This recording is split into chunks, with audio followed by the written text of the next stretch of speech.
Okay mga pamangkin, nandito tayo sa simbahan ng San Agustin dito kay Tata Usteng o Tata Uste dahil meron silang sineselebrate ngayon na ika-110th anibersaryo ng Tansa Bayan, Cavite.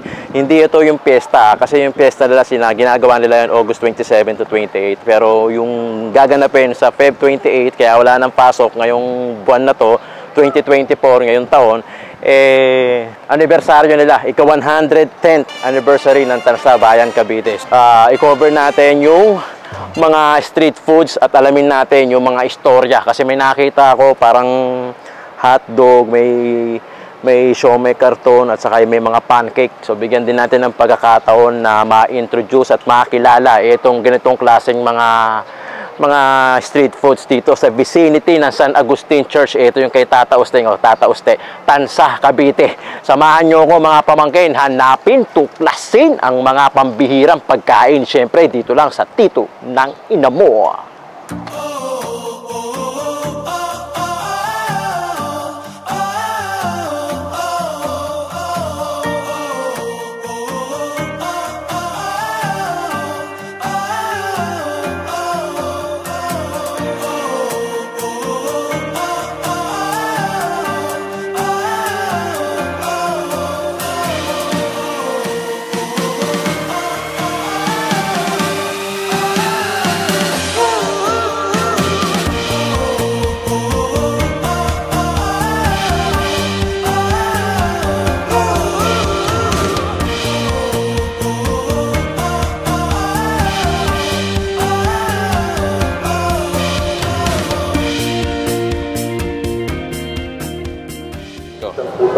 Ako nga pala si Tisoy. Na-inspire ako sa ginagawa ni... Parang idol ko na rin yun, si Daga. Kaya nag-business rin ako ng ganito kasi nakita ko sa kanya yung mga gawa niyang pagkain pangmasa. Mga tao na kumakain sa akin, sabi nila na sulit daw ang 40 pesos. Sabi ko, hindi ko naman hinahangad na yung presyong malaki sa akin yung kumita lang ako kahit konti lang, sapat na sa akin yun. Ma-inspire naman ng tao na dito tayo, sulit dito, 40 pesos lang, busog na tayo. Hindi naman lahat afford ng tao.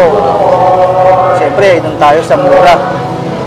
Siyempre, kahit mura, napasaya ko yung tao. Busog sila, sulit yung kain nila. Hindi kailangan magbayad ng mahal. Hindi na kailangan magbayad ng mahal. Para sa hotdog. Para sa hotdog. Kaya, idol, Daga, na-inspire ako sa'yo.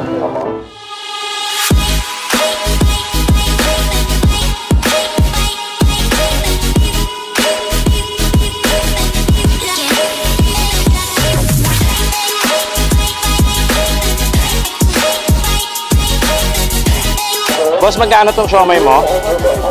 45. Yung kanin? Kasama na. 45 pesos. Java rice. Saka 5 pirasong siomai. Kahit anong flavor? 5. Tapos may matamis. Meron yung chili. Ito gusto ko, chili. Ayun, puro pala to. Naku. Sariling gawa yan, sir. Sariling gawa to. Ito yung gusto ko, orange. Sariling blender yan. Ayoko yung parang sunog. Ayoko yun. Mas gusto ko tong orange. Kasi to talaga matapang. Ako gamit ko, kaya lang talagang maraming hindi na to kaya. Baguhin ko. Ito parehas lang naman toyo. Opo, toyo. May timpla na rin po yan. Gusto ko yung chili sauce na yun. 45 kasama yung Java rice. Tapos 40 naman yung hotdog inspired from Dagayan. Ito ay shit, mukhang masarap to, sir.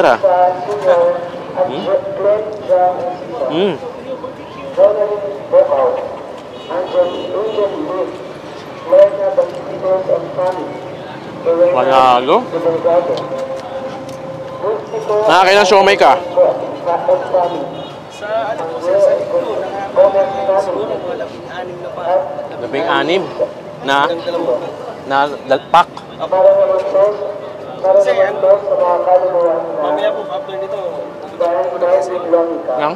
sa SM. Sa gilid naman.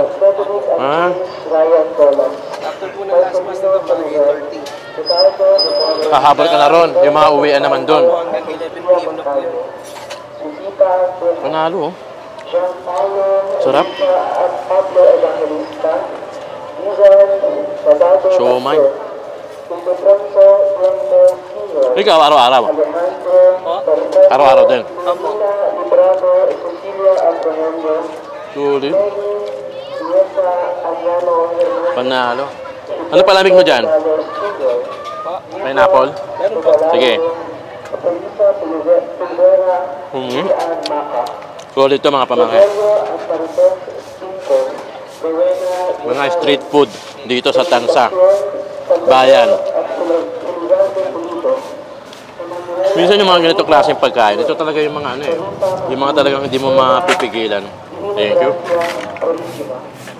Mapigilang iwasan. Sarap din ng japa.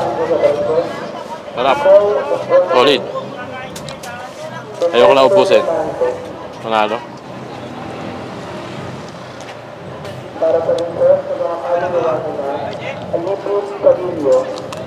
Ito yung pineapple na masarap. Siya sa panga, sarap ah.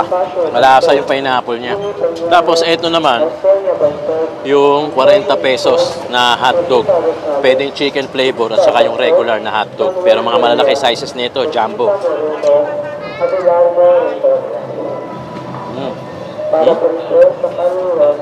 Ano?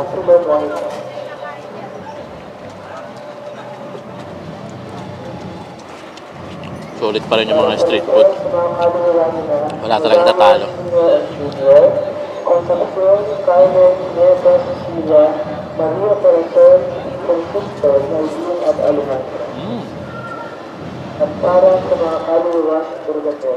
Sarap.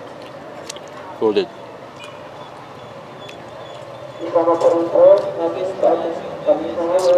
Tikman na natin yung pancake, yung potato twist, hotdog, siomay dito sa labas ng San Agustin o Parokya de Santa Cruz, Tansa, Cavite. Ito yung kay Tata Usteng.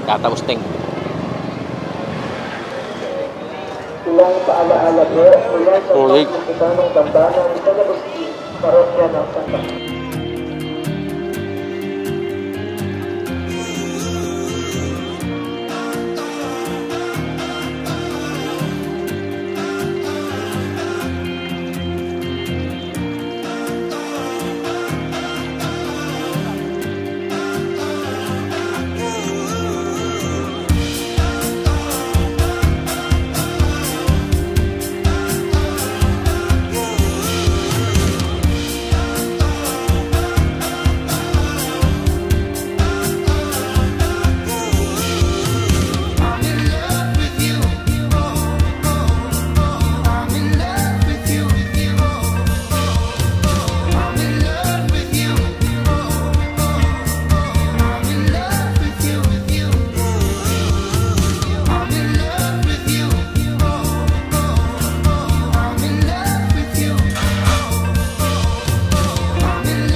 Kapayapaan ang iniiwan po sa inyo.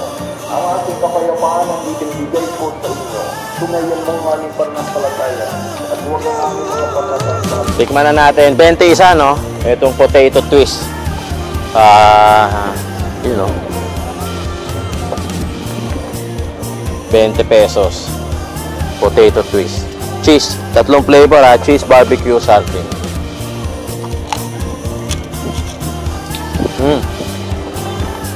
Parang potato chips din pala. No? Ito. Hop. Pwede palang ganun.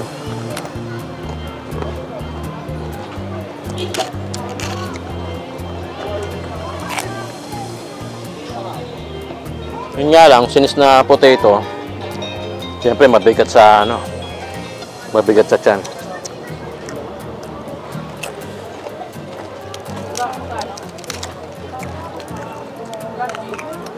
Kulit.